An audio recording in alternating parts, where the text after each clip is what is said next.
welcome to the National Press Club. Our guest today, as you probably all know, is Treasurer Paul Keating, here for his 10th such appearance, the appearances which began back in 1983.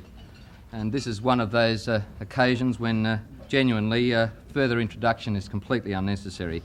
To expand on last night's economic statement, please welcome Paul Keating.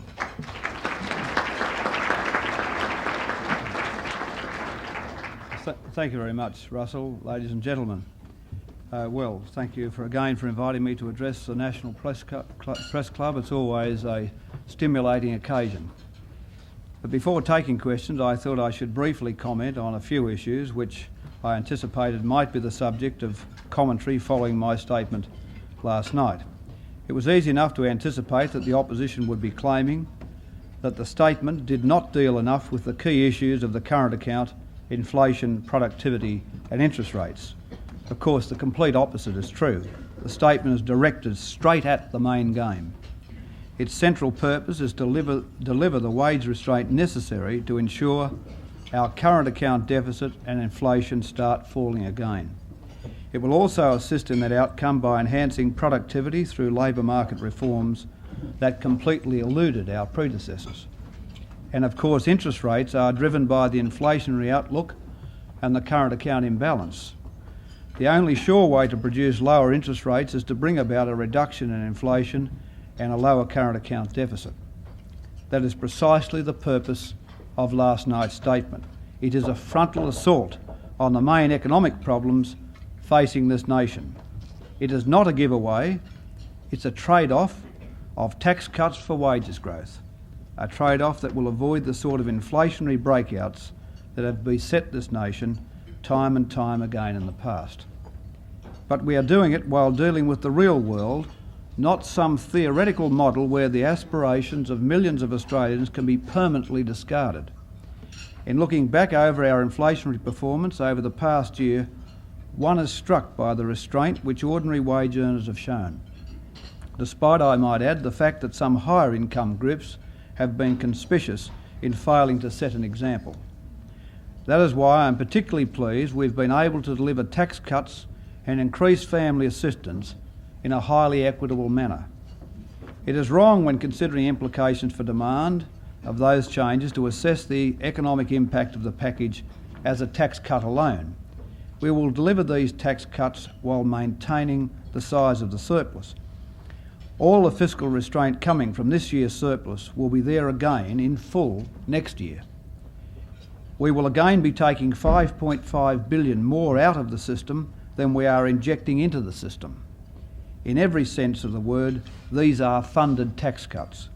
Moreover, the wage tax trade-off differs fundamentally from a tax cut alone, because it will also lower the inflation rate and contain real unit labour costs. This is very real and obvious advantages relative to a tax cut alone. Of course, to achieve the benefits of the trade-off, it's necessary that the agreed wage restraint be delivered in the field. I'm confident that this will be the case because of the ACTU's commitments. But apart from the economic point, the political point is that the opposition parties have no framework to negotiate such an agreement in the first place, let alone ensure it is complied with. In making our decisions, we have a clear view of the course of demand over the coming 15 months.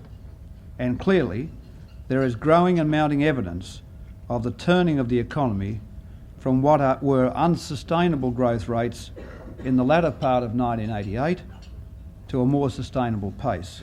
This is evident in a variety of partial indicators. Private housing building approvals have already declined from their peak, as have finance approvals. Credit growth is slowing. Both major manufacturing industry surveys indicate a moderation in activity in the period ahead, as do the leading indicator series. It is our view that there is now a considerable pipeline of demand moderation built up from the tightening of monetary policy that has already taken place. Additionally, continuing tight fiscal policy and tight wages policy will contribute to the overall moderation in demand. As I said last night, we will deliver a further year of negative outlays growth next year, the budget surplus will at least be the same as forecast for this year, and there will be a zero net PSBR. That is, by any measure, tight fiscal policy. On wages, the package recognises that there is a limit to the extent that wages can be held below what the market would produce in such a buoyant economy. And that is particularly the case in the current climate of very strong profits and investment and tight labour market conditions. With the profit share at a historic high, it would be defying reality not to expect some of that additional income to flow back to the wage share. But what our strategy does is ensure that the flow back occurs in an orderly, phased manner and in a manner that will deliver fundamental improvements in productivity. It is that order which will prevent a wages explosion and with it provide the basis, with the investment boom of the past year, for sustainable growth in the years to come.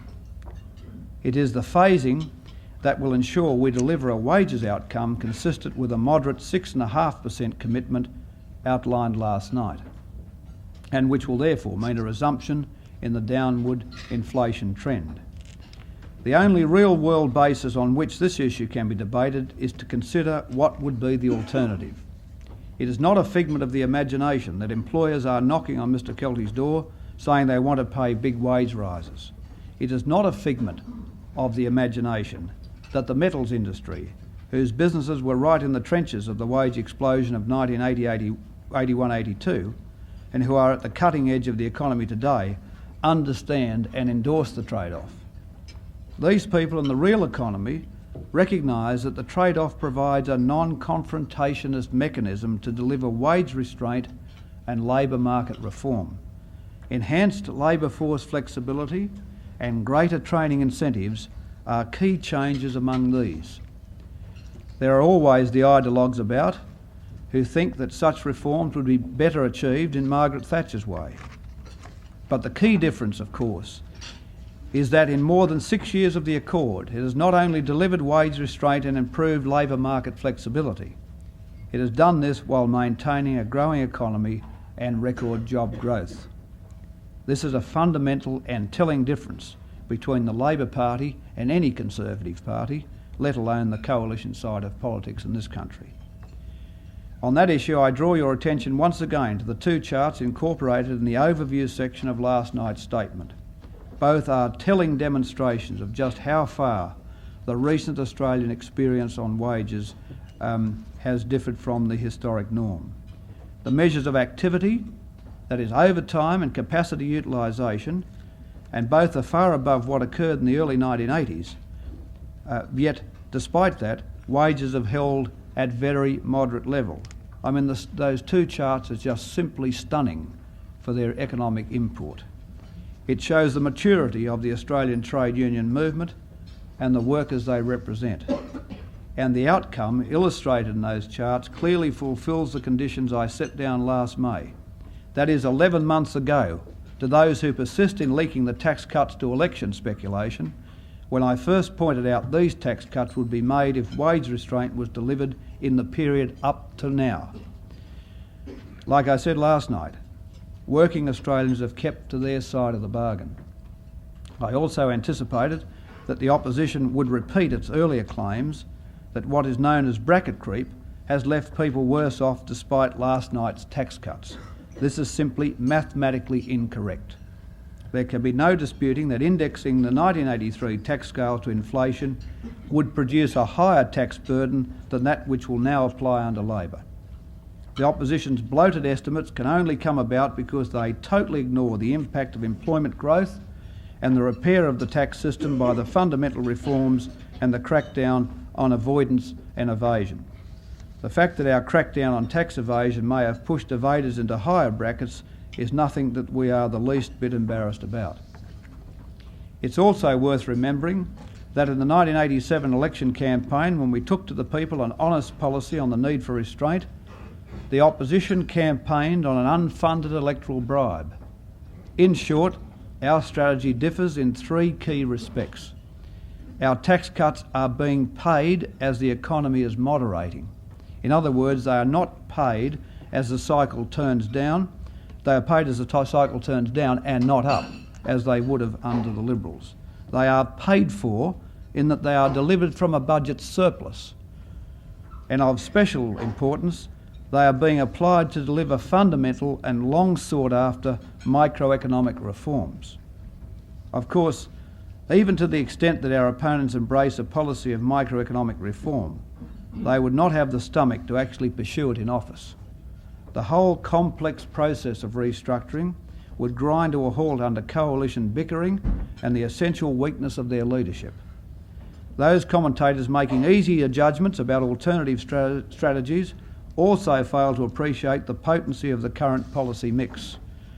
On fiscal policy, we have cut the public sector borrowing requirement by 7 percentage points of GDP, and this financial year it is running 4 points below its 10-year average.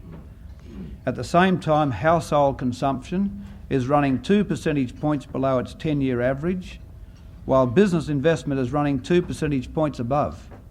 This is a powerful mix. It means, without dispute, that we in Australia are finally seeing the climb in the investment share that has eluded this country for more than 2 decades. This is the positive dividend of the structural improvements we've made to the economy in the past 6 years. And it is only this investment, and I stress only this investment, that will provide us with the wherewithal to generate sustainable, and again I stress sustainable, improvements in our current account. At first sight it appears quite perverse, but it is this investment surge which is producing the present pressure on the current account. But it is this investment surge which will in its turn produce the capacity for Australia to break its dogged current account deficit. That is the bottom line of my economic statement: a lower current account deficit and lower inflation in combination with sustained business activity and higher employment. Thank you, and I'll invite questions.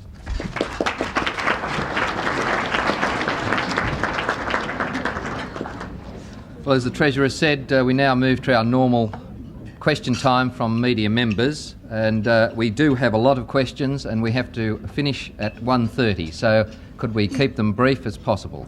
The first question is from Nikki Sava. Nikki Sava from the Melbourne Sun, Mr Keating. Mr Keating, did you bury the Grim Reaper last night? Or can he be resurrected if this wages tax deal does impact badly on the economy? Has the ERC outlived its usefulness? Well, the Grim Reaper existed only in the imaginations of the press gallery. No other discerning person would have ascribed that particular handle to me. But the fact is, the work of the ERC has been work accomplished over a period of 6 years. And that's the difference about fiscal policy in Australia under us than under the coalition, and compared to fiscal policy in Australia to most other countries. We have a permanent improvement in the structure of government spending. And the reason we can provide tax cuts is that the revenue system, which has to finance this level of government spending, can be necessarily smaller. That is, we don't need the revenue we once needed to finance the public sector we once had. It's smaller.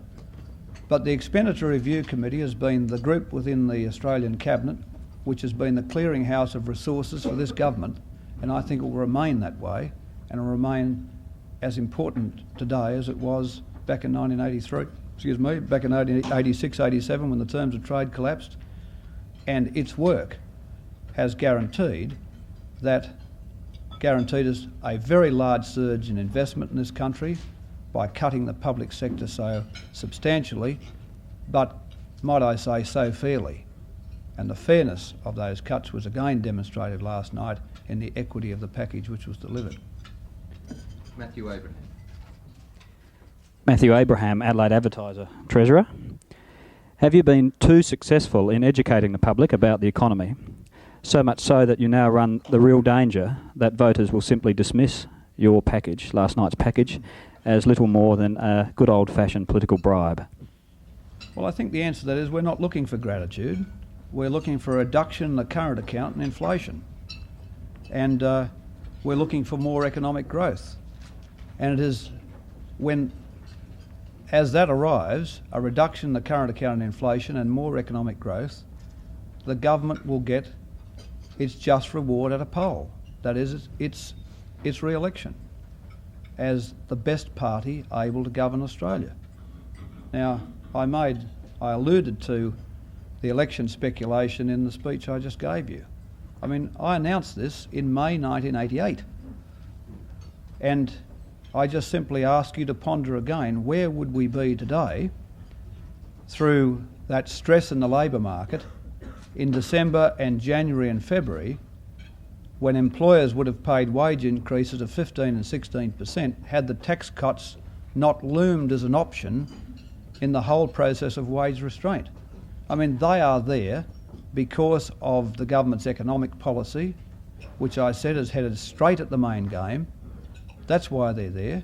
They're not there as some kind of electoral bribe. The people who are in the electoral bribe business is the Liberal Party, running to an election with 6 billion of unfunded tax cuts they know would have exploded the place. This is a tax cut which is not only funded, but comes as part of a trade-off for lower wages. And the reward will come with a better current account and a better inflation outcome, and that will bring with it the government's reward. Don Wolford.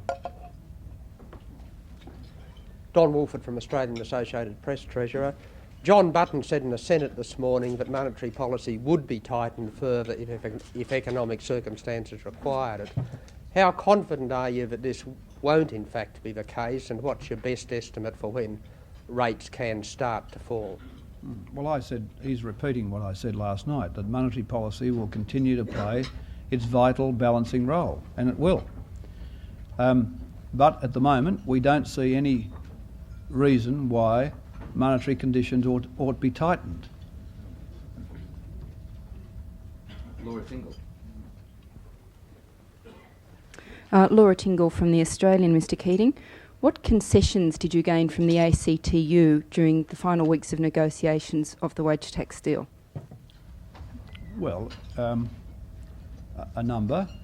I think total clarity about the need for phasing and staggering of these increases to guarantee a 6.5% wage outcome, and a significant reduction in the key reference tradesperson rate on which the structure is put together, from $436 down to $407. And if you look at Mr Kelty's document of last night, you'll find that the other changes and awards key off that particular rate. But more than that, what we have in all this is the goodwill of the trade union movement. It's not simply a matter of which fidgety point someone can write on a paper, but whether the unions have their back in it in seeing the accord, the compact, delivered. And that's what is the most important point. That is that the 6.5% should be delivered, and that with might and main they will seek to deliver it. As Bill Kelty said last night, this is a fair package which will get a fair trade-off. I mean, I said the same. I expect that will happen. Paul Kelly. Paul Kelly from The Australian, Mr Keating. What sort of progress do you personally want to see on the current account and interest rates before the election, and would you rule out going to an election later this year? Well, I've really had enough of this election speculation. The Prime Minister tried to answer that, I think, some at the moment, today. I can only repeat, this package was put into place in the statement I introduced in May 1988. Now, if we brought the current account deficit down with weaker terms of trade than we have now, much weaker terms of trade than we had now, and with a capacity economy with substantially less capacity than it has now and will have in a year from now, then it is entirely possible to bring the current account deficit down, provided that demand conditions are moderated. And policy is entirely directed at that point. Fiscal policy, wages policy and monetary policy.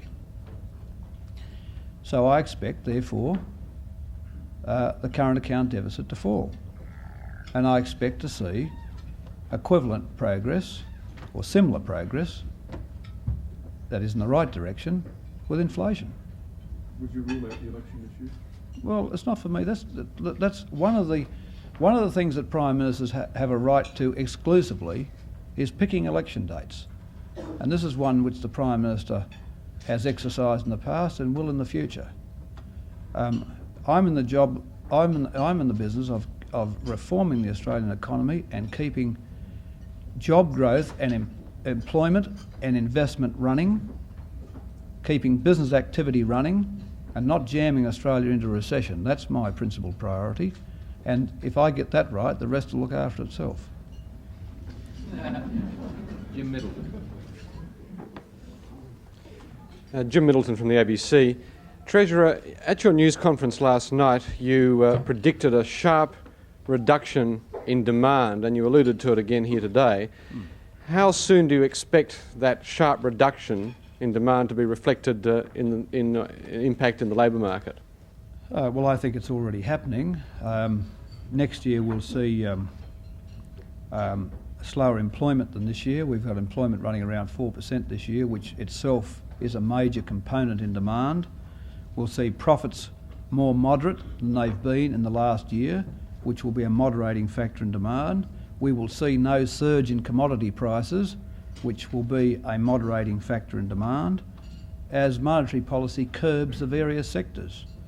You know, housing is one, investment generally is another, and the area of consumer durables and cars and those interest rate sensitive areas.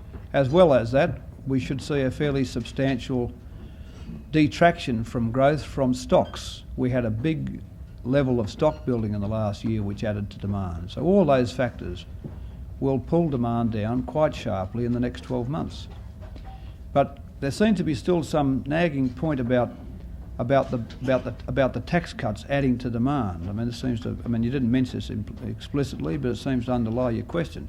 The fact is the budget surplus will be the same as next year as this year.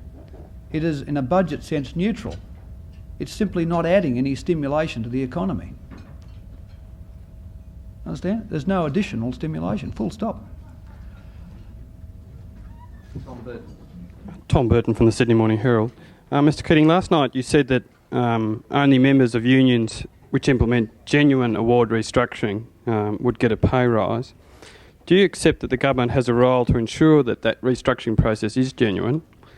And secondly, will agreement to broadbanding of work classifications be sufficient to win a pay rise, or are you going to require actual changes in the workplace before you agree that there's genuine award restructuring? Well, I mean, Tom, the whole predication of the question is wrong. Are we going to require? We'll be putting our position to the Commission. It'll be the Commission which requires. I mean, I tried to get this across to you last night in the press conference. This is a tripartite arrangement between the government and the trade unions with its accord, but the wage system and its operation has got to be established and operated by the Commission. And they've got a vital role to play in this. But we'll be making it clear in terms of the agreement where we stand on restructuring, dealing with those things such as broadbanding and multi-skilling and establishing skills-related career paths, etc., as we go to the Commission. But then it'll be up to the Commission.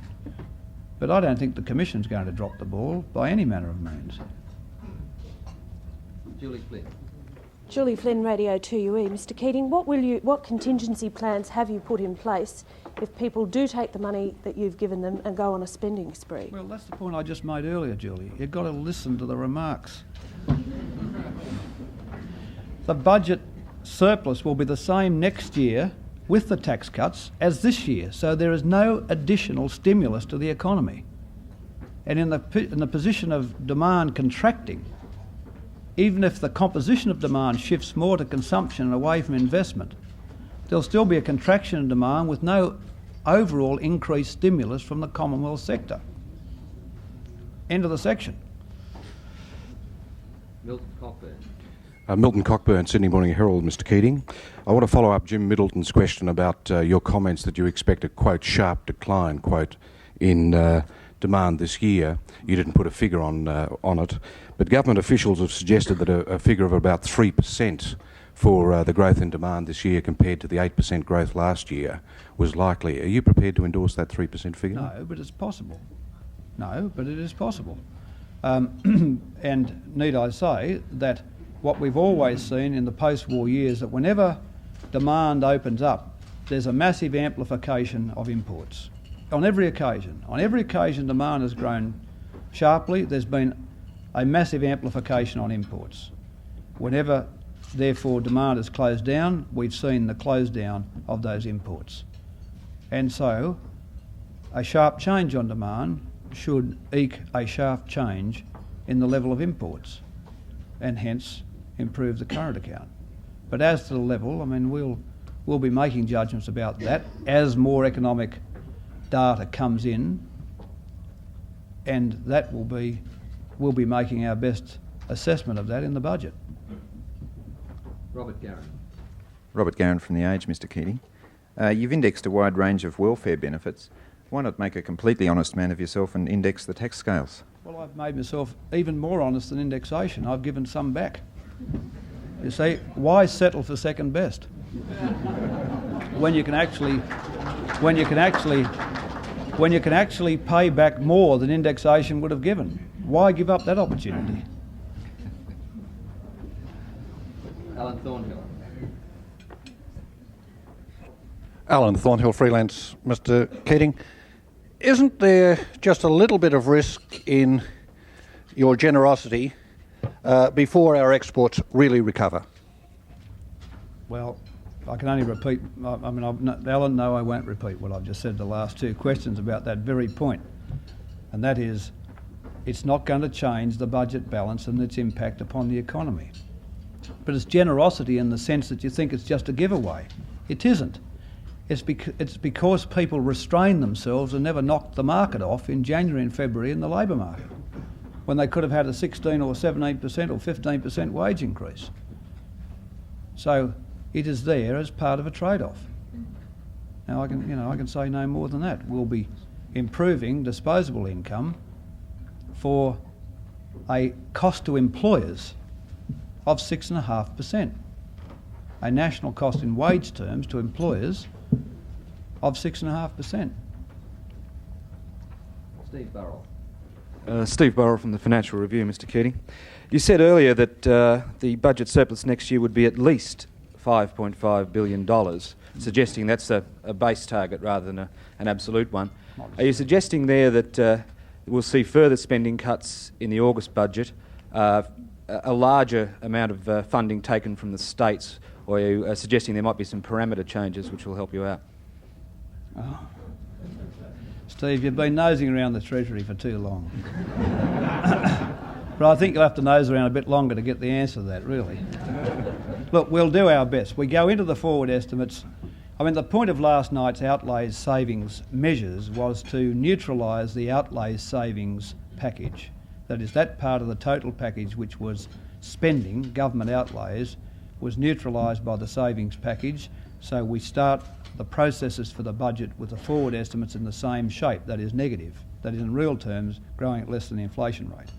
Now, what we do from there on in will be a matter for the budget cabinet and for all of those considerations. Now, it may be that the surplus might come in larger.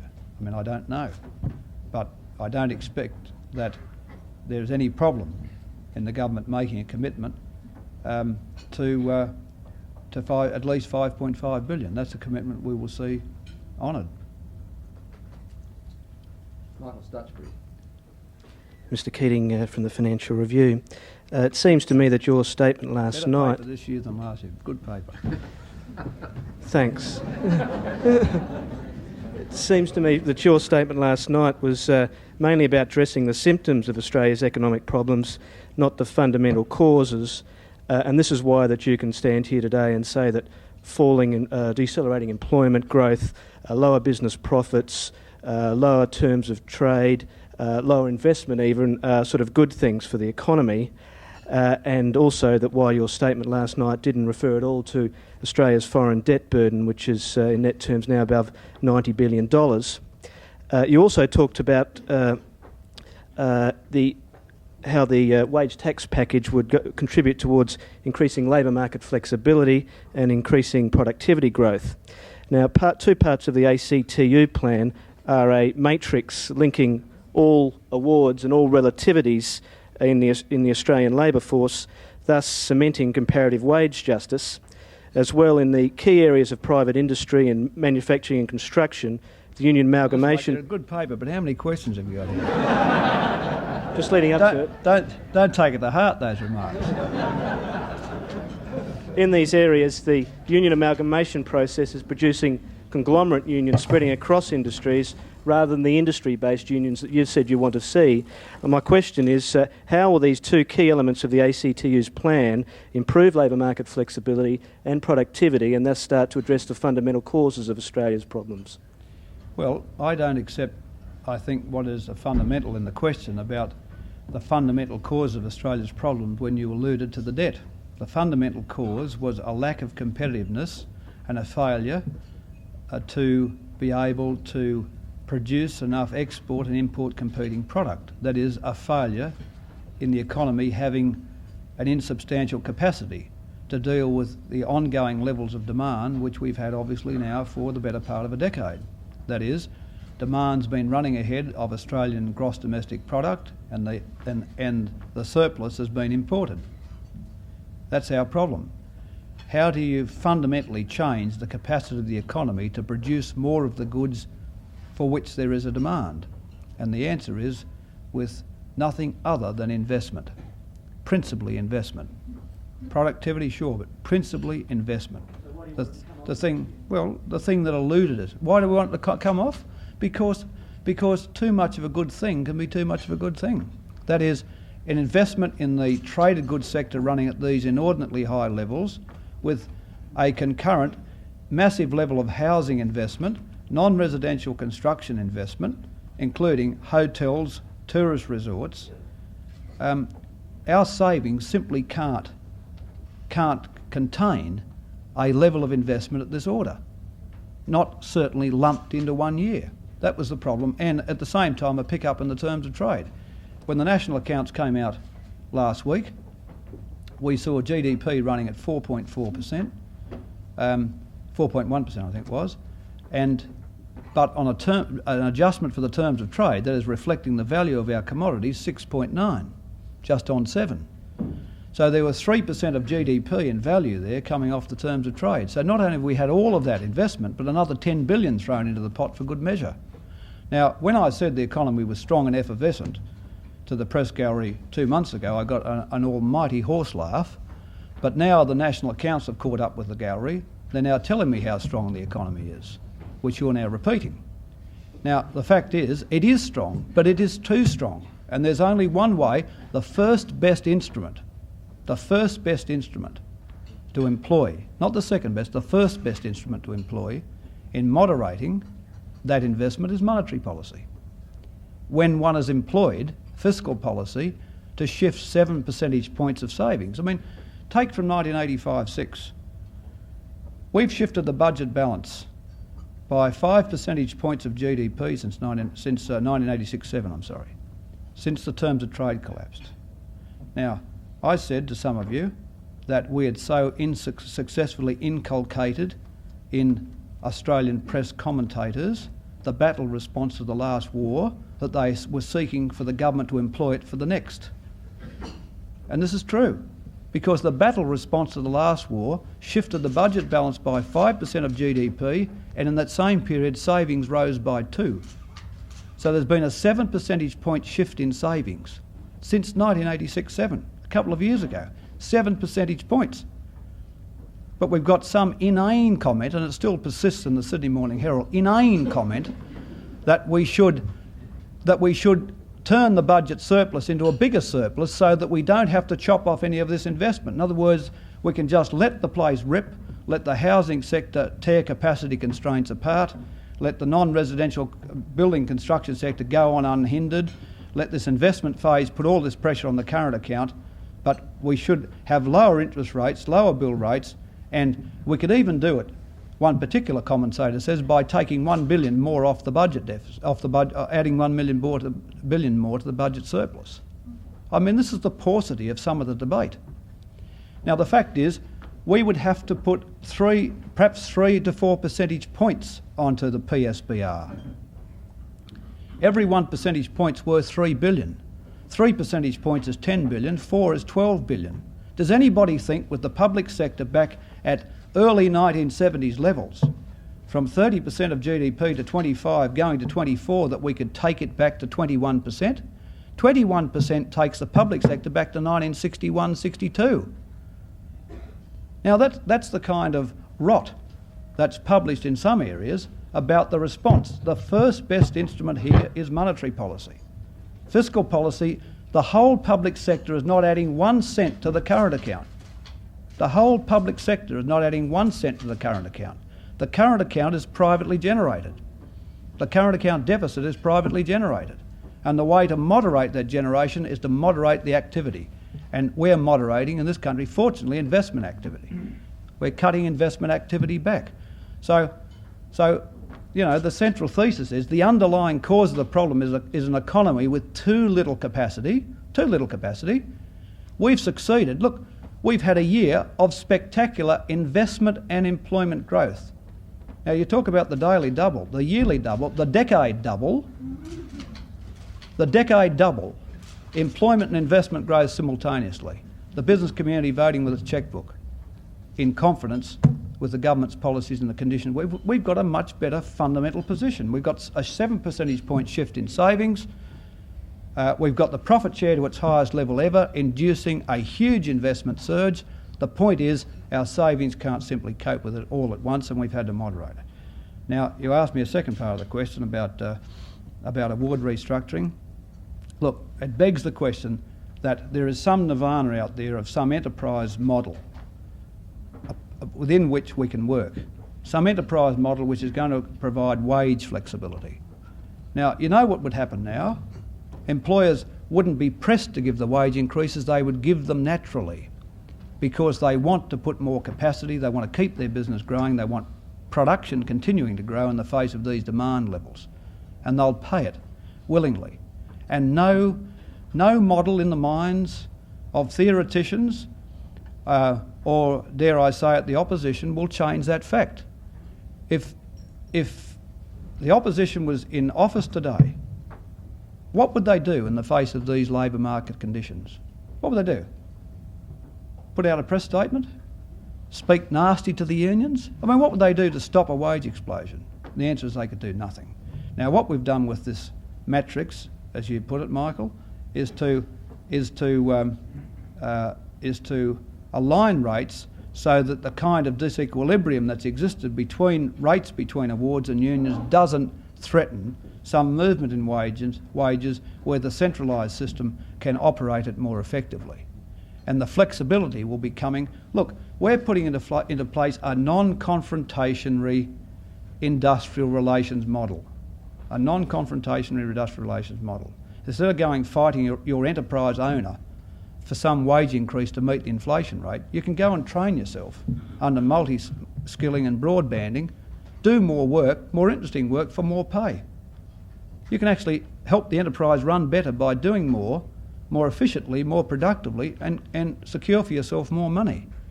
I mean, it's a totally different model than the one which the Liberals would have us believe is available. The point is, nobody in the real world believes it's available. That's not to say that these changes won't add to productivity or flexibility. They will. But flexibility is a word which is employed can be employed in many senses, and to be employing it in the sense that we ought to be heading towards some much freer, more enterprise model, just at this point in our industrial history isn't on. Bruce Juddery.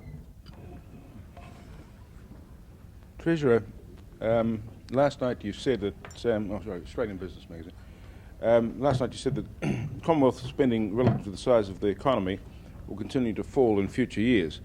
You've made it clear in your reply to the previous questioner that, and most of your replies, that your concentration has been on the the private sector and getting it up and running.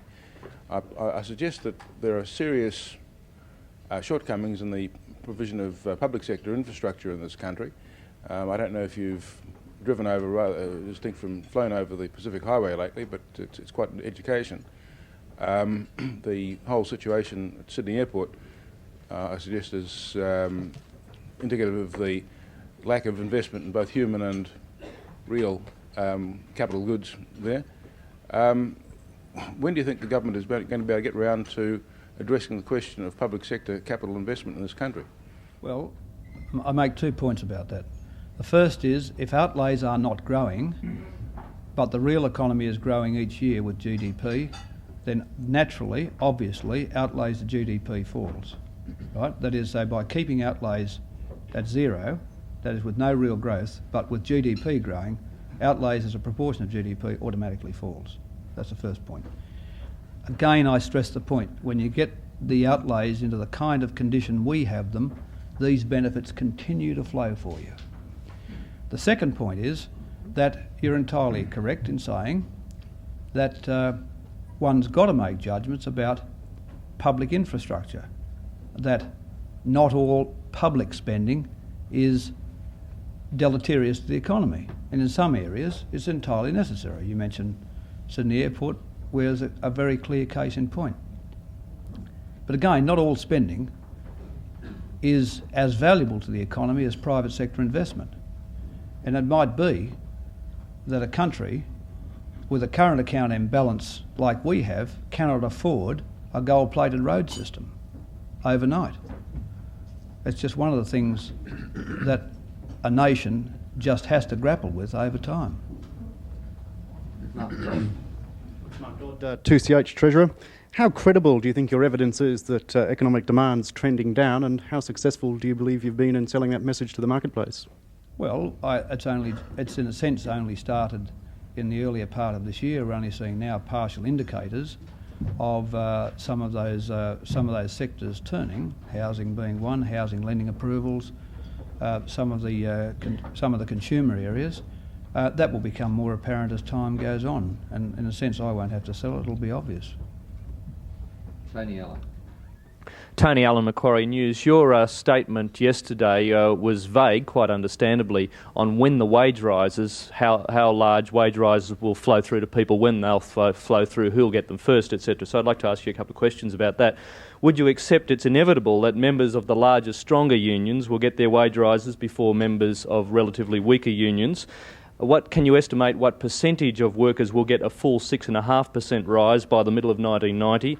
And is it possible quite a few workers will get much smaller rises than that, or perhaps even no wage rise at all? No, I mean, there's some celebrated areas of restructuring in the queue, which you know of, the metals, Qantas, some others.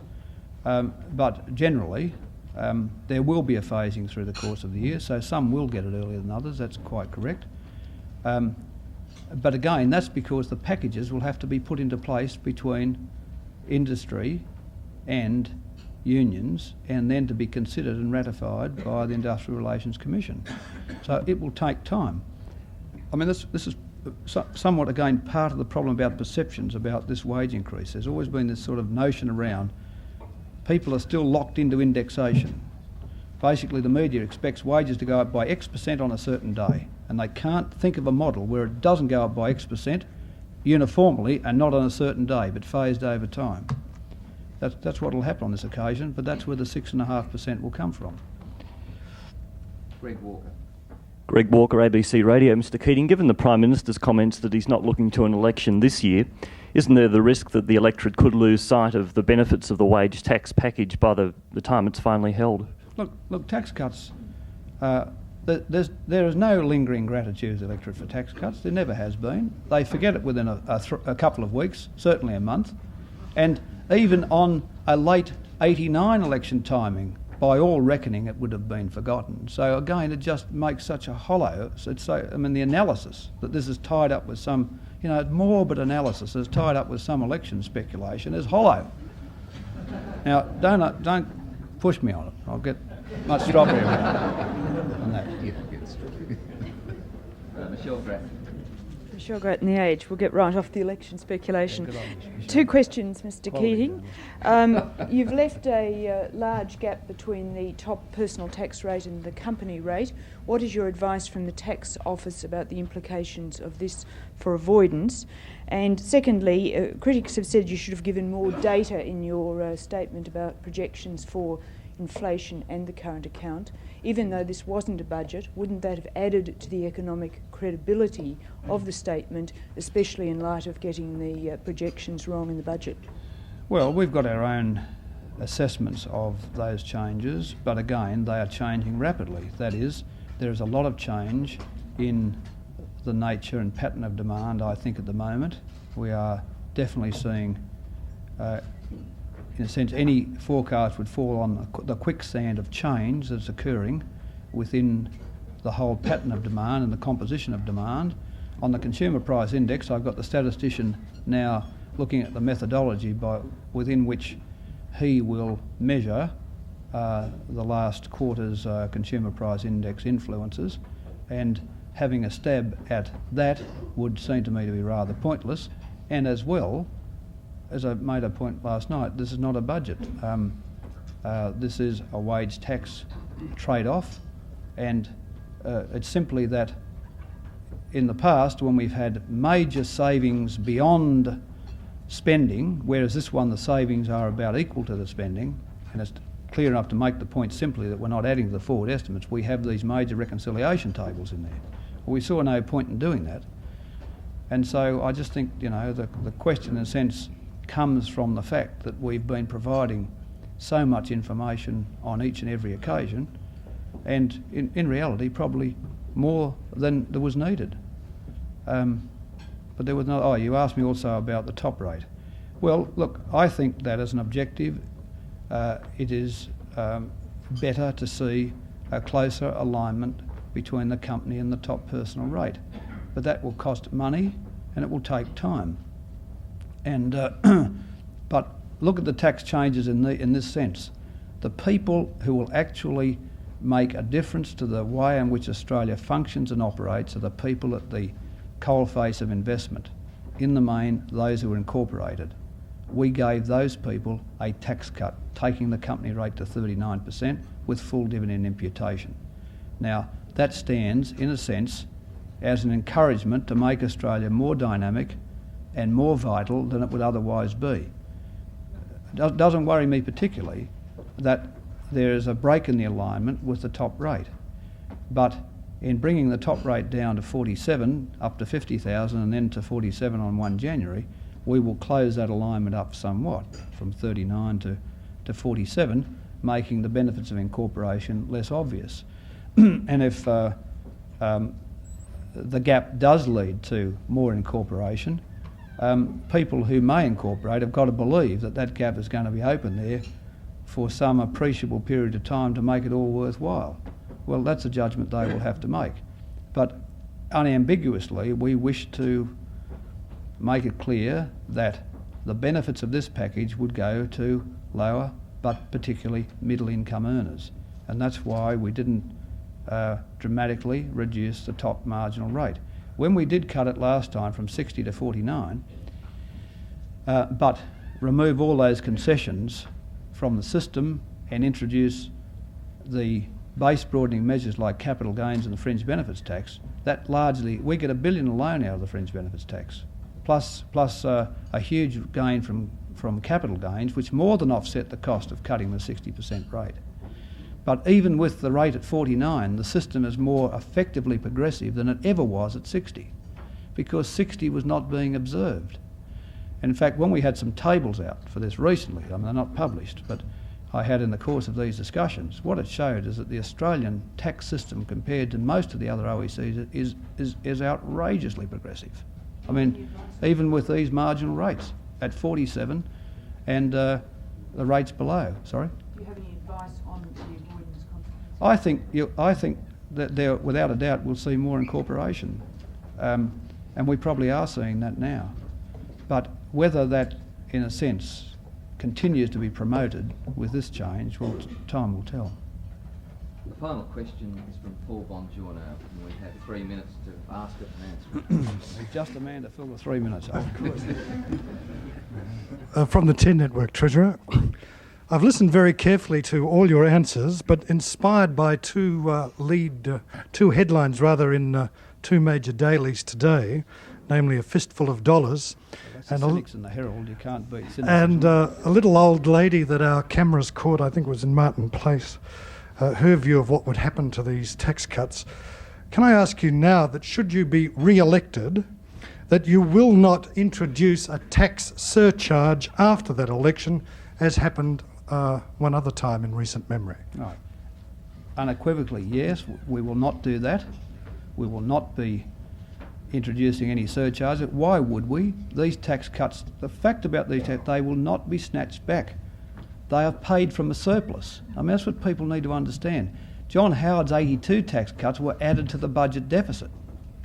Their 1977 tax cuts he snatched back in May 1978. He gave them and took them away 5 months later.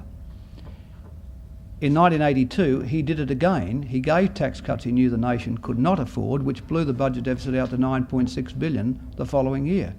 This is entirely different. These tax cuts are part of a surplus. I mean, the very essence of a surplus is that it does not need to be pulled back to make the surplus larger. We have the option of keeping it to maintain a larger surplus. We've rejected that option. Why would we need to bring them back? I mean, this whole notion that they're sort of on a rubber band. I mean, they're the sort of Howard tax cuts. They were on a rubber band. They came back in 78. And, I mean, do you remember the 1970? Probably a lot of you don't remember. Ring up and find out how much your tax cuts are. The 77 campaign. 5 months later, as Treasurer in May 78, he took them back. I mean, it was breathtaking. I mean, it was real highway robbery stuff. And then in 1982,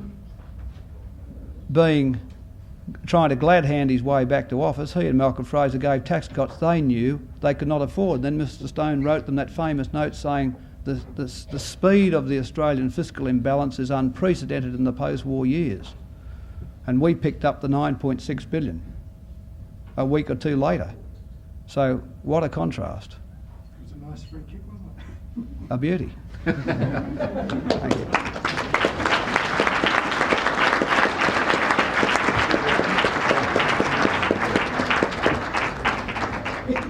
Well, regulars here will know that we give the people who speak and answer questions at the Press Club a tie, but when you've been here 10 times and you don't like the ties anyway, and you've made that perfectly clear, you don't get one. So, I might say we've run out of ideas of alternatives. We gave him a Roget's, I got the pronunciation right this time, thesaurus last time, but we've run out of those. So we have nothing to give you but our thanks, and thanks for your time, and we'll see you again in August, no doubt. Thank you.